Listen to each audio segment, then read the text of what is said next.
Luak imoyo unwango luongo pe yabu wangi ikum dotu tiungo maber ko jeni pa government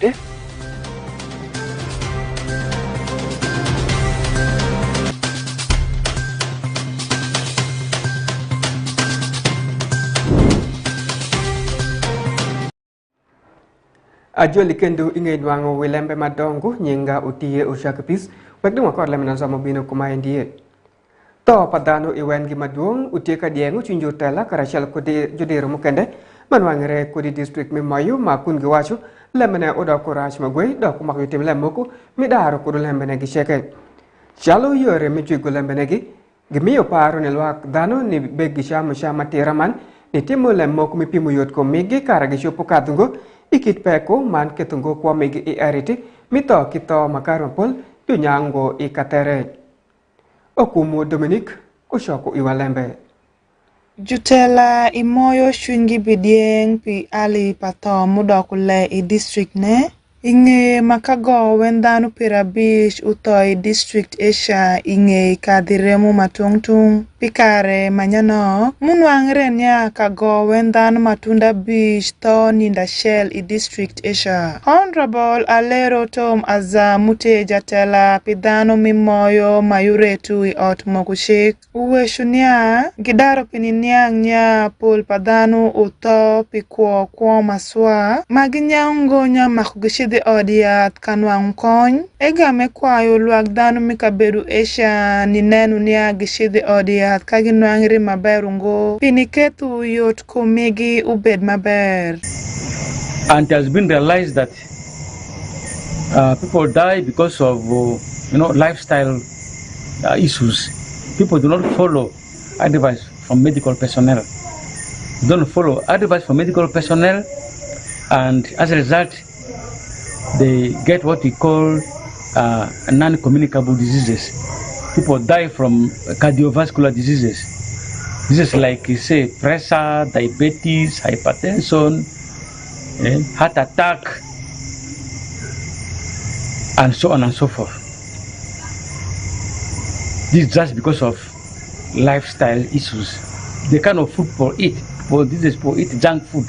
Honorable Anyama Williams muteja wikom otabish I district mimoyo uwe shunia ma ewe shunia en shunye dieng pito pawia ma mukere majunyolo manyen muto le kabedu Asia manto padano mukende. In the recent statistics, the number of people who die every day in the Moyo district exceeds in most cases the number of children who are newborn, and that is a threat to the survival rate of people in Moyo district. If people die at this rate is extremely high. Egame kwayo dano ni wothi odiat ningeyo peko magikadhi iye pini jwigu ali pato munyai kabedune. So I want to appeal to people, all the people of Moyo district, that death is a phenomenon which is directly not our control, which is not under our control. But this is also sending early warning signs or signals to all of us. Do we know our health conditions at any one given time? Do we know our status? Adrawa Michael Mutie jange janen LEMB yot kum I otish mimoyo uwe shunia lembe mbenyayo LEMB to mareri I district Asia utienia luak dano mikabedu Asia gigalo kashidi odiat kadi bende gingeo nia yot kum migipe maber ega mekwayo dano ni shidu sawa mipore ni ngeyu peko magibe kadhiye. Quite often we have a number of challenges from our communities trying to delay, and commonly it's among pregnant women who tend to delay at home, delay on the way, but also there are delays in our facilities which we want to acknowledge for various reasons, maybe because health workers are not there to respond to them within 30 minutes, maybe because commodities or supplies, including medicines, are not there. But in this particular case, I'm trying to address myself to communities. Nilubu adwogi muwok to marek mareri unyai I district mimoyo majuyaru niya pol padano mikabedu esha shidungo sawa mupore ninwang konyi odiat jugam jukwayo gi ni shidi sawa mupore karagi nwang kony piniketo yot kumegi be maber Kashun Ruth Fancy Okumu Dominic West Nile TV LEMB ANGEYA Fosh makoya pi LEMB ANGEYA maisha mo ay kudi district mimoyo. Wala kwa ngwaw kaunendo mo makre ko lem karo karim ot mo ay kudi Amoro district. Luak dano mo tiye district mayor Amoro ulok wange sheke man ushaku tiyo ku kanisa pilwenyo ikom lem karo karim ot makar mapol ubesando dano mapol daglungi weku uditish mapol ma government umiyo nya umako koin dano machalo ugwa kushpa polisi kumukende mapol. Lembe utimera pien dano ikabirma enu gitie ku yish man gen madit nya madri pakaro karo nyo dame ot ikin jopasho majulungu familia utie chalo adwogi pati pamaresho mube sendo dano ma utie udi miki malemre ikare mapol jodare kolega entongo kushik mingom Stephen Okelo kumae Jo Kristo ni ai ko di yish moku majulungu Christian Fellowship Church mutie pa Pentecostal mutie ko di Amoro district udaro loko luny ikom karo mi ot ni dok ikom lembe pamongo mangati muot lembe ne utie japiskopi achiel Obalo Charles mubeneno wi dini ma enu makun wacho giwok lembe ne ni lobre ko kare mapol madano mokende wacho gin gimitungo ugwa kushpa polisi ramber dar karo mi ot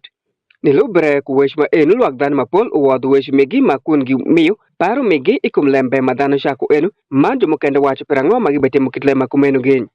ngai nia kanisa mapol mo tie Pentecostal Church ma utie ko di Amoro district ka woni ube tiu matek ni riemo tipu maresh mo besendo dano makari mapol ubesendo dano motie ko karo mi ot Tedit Robert Okot mutie jakwath mokuma utie irwoma piny uwasho anda lega utegina shel mapirete kan umako gibegi dar ki ali nyokaro mi ot dak jumo kende makaro mi ot besendugi kudi district mayor Amoro uwacho gin gimitu jubeji dar lemegi I kanisa entongo jurtela mutie pa government Ichabit karo ke waramo no cases maro mario anyo adek mano dano bino kere mapat ke lukistai mano wana biro kweki no magiti wat kanicha anjo mokene mati wako meneno kit machalo wana biro kwere den wa counseling gen wanywa kweki tam an watinga wachiro wa gankunu wachiro wa kero machala family ne nyo dano me ote machalo won ore wanywa kweki yeme kit mo miro ke pet kwere Nyamegu la nyeru Pamela mutie achiel ma lego iwidhano I ot lega nyo idini madilong Christian Fellowship Church ni ai kodi kabedo me jimo manwangre kodi tajago me lamogi I Amoro district uwacho gibegi nwango adot mapol padano bekadh karo mi ot eni dano maramo abush mazo mazelo utie megu maleme betimere kubang yenga achiel Chamo ke kan anati freedom bien bar akonyi gi kilega anywaka gitam keta mer arbet kere piane art peti kuch ke kan ta karbino eta kata karbino ini andole ni dak ye ni mer ni keto mer ni dak ye machal in la prestai Reverend Episcopi Obalo Charles mutie janen wi dini me Pentecostal manwangre ko di Amoro district uwacho gi woku paro me miyo kero ni jurtish pa Mungu enu ni ai ko di tedero karagi shopo nenu kitemi daro peku padano mapol mo bekadhi karo mi ot mikare mapol dano mamegura mo beteru adot nege It is good to train the pastors. Good pastors and the reverends, they are the grass people in the village. So you'll find many people bring their problem to the pastors and the reverends if they have problems. Maybe they have some domestic violence in their home. So they run to, instead of going to the LCs, instead of going to the police, but then they run to the pastors. So the pastors, they're the one who is counseling them, supporting them, giving them the good advice. Honorable Michael Lakon mutie jawi komota Bishmer Amoro district uwasho anda dano mapol utiga kadhi peko megi man elun ekwayo dini nimiyo kerne jurtish pa Mungu kargi shopo nenu yore me konyo dano maber kan udoki kum daro peku nyokaro mi ot chal malwak dano bayiu ikum ge. So being a person that preach the word of God is not a guarantee that there is no violence in their families. So when we don't teach them about upright family, being in a home that do not fight the wives, children, and husband, that home will only preach the gospel to community, but they will have got very bad background at home. Adwogini ay kodi ya Moro district bawashu andad dana mapol ubekade karo karbi ot magwashu ka woni ot leganyo dini uti achiel ma ube konyo gimakwe da kukumenundu uket Episcopi Charles Obalo umiyo atega chwini jurutish pa Mungu sheke nimbeni konyo dhanu mutiyo itedero man ke ponju giyoro mber kara gishopo nyang ikite mitego tipo migi kara chielo kuko migi de Peace Ushaki Stephen Okelo West Nile TV LEMB ANGEYA wawek makere ko karo mi ot e chamo ay ko dia moro man ka woni ka washido ko di ma district kendu luak dano mi ma district unwango luongo pido tu nyonyu to pitungo maber ko jeni ma pol mite pa government manango mako ukony luak dano mite ka bedu ma enu adwogi mu ay ko di district unyutu bang kameleng nyawo kom jotela moko ucha ko tiyo ko kidjeni ma ko menu pi ber mi gigi enke ungo pa luak shalo manango jeni na jumeyo gi kodo lembe matokchen ma u ay ko kesha unyutu bang kameleng nejatela achiel ubekatiyo marach ko motokari moko motie pa pipa district madinwango ebekatiyo ko motokari neni pokupi ipacho pare makun epenjungo jotela motie i district ma Asia nyo etiyo ko motokari ne mupe twero ni ay ko di bang jotela mapol kesha okumu Dominic ugamu iwalembe kadong jukele kumae Juluong luak dhano i district mimoyo ni neno matek mani dotu jutela mutiyu itheyu pa government marash lembe enu wok ingeye majawang jawingom i district mimoyo karashel kudu guakush unyang nia jubetiyu kumutukari mipo kupi ilem giedu mupe pa government i district mimoyo Mashik uyungo sekamwa Julian mutie jangai jawang jawingom pi district mimoyo uweshunia shik uyungo nia juti kujamtish pa governmente manangu jutela pa governmente mukende ungeungo pire. When it comes to management of government assets and properties, there are policies that are laid out, clearly laid out on the procedures. If the local government has decided to have it as a source of revenue, still there are procedures that are supposed to be followed that require clearance. Ega mekwayo luak dhano mikabedu esha ni dotu jurutish matiu marash kujamtish pa governmente. I call upon the communities. We cannot be everywhere. But you, our people, our foot soldiers are out there. When you see such things happening, please call us, inform the next person that you know. Maybe security might be a leader that can follow up. When these assets get spoiled, not like that water bowser, when it gets very hot here, we need to water our roads. But if it gets spoiled while doing private business, yet the district is not benefiting for us, all of us are going to suffer at the expense of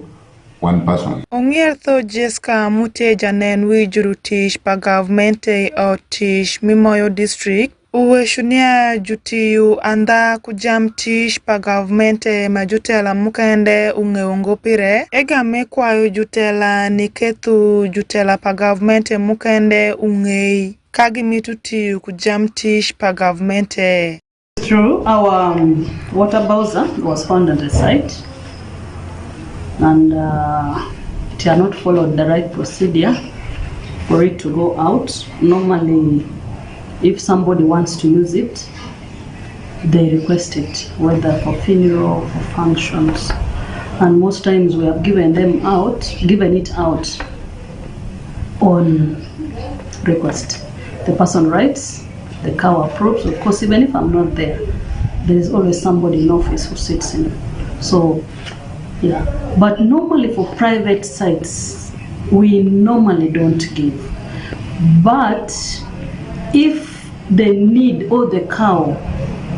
thinks the need is very, very necessary, you can be charged. Superintendent pa polisi Dragudo Ignatius, mutie public relation officer i West Nile Mayumalo, uweshu bende ikumlembe mutie mire eni, ma egame weshu nia polisi ubelubuto kesi eni, egame kwayu jutela mukende ni warri isawa megimitish, pini jigu lembe mawuk magamnyayo la wish iwigi kumeni. Driver of engineering department, Mr. James, was found misusing the government vehicle without following proper instructions, of which when the information reached to the police went and bring him to come and help in the investigation how he started using the government vehicle without proper instruction from the district engineer, of which after giving his statement, what he explained is not helpful to the government, and it shows clearly he is using the vehicle for his own benefit, which is against the government working system, and it is likely to cause him a charge of abuse of office. Isawa majutela mukubedu kati ku mutukari pa government miterupi majutela mukende ungeongo pire jumaku jaring mutukari ne ipolisi mimoyo ma polisi ubemedere asu kusayu tien lembene. Kashindrot Fancy, Okumu Dominic, West Nile TV, LEMB ANGEYA. LEMB ANGEYA mo ay kodi moyo district ndundu ugam keloya jika pa LEMB ANGEYA de sheng matin eni ma etie ajika pa LEMB ANGEYA pi yenga ne ma eni man wi kuduwil nia ebinu irkendo iyenga mo binu mantin utie chenka sabusel matok chen pidui mer abungwen machen uber chenka sabusel midi mer apar donanya karashaka ma ibeshaku dui manyen ishaka kutish matek man iketu shwinyi nangu sabashaka ibeneno West Nile TV piano kel iri ngeshma basho man galwa ngopore shako itadero chedo pakabir ingoma wako dongwa kabekenu piano mukande mabash basho de ubebinu iri man sawabir umegu emsasaju kel yob ma uti street talk esha mitunguru kadong yo mukande macheke ubebinu iri kenu dan magimaro galwa ngenya ebinu man LEMB ANGEYA mukande binu iri sawa shal kudomondo kudamwe pasho dologbara dogalur eni gidwagu iri shenkasi ashal iyenga mubinu kitema umaku ibeku ngeshmatera wakabedi West Nile TV nango wabekelo iri deru karashalo kuleru doina idar tumba yenga peri nema ber nyinga utiye uchakapis idonginam ku West Nile TV.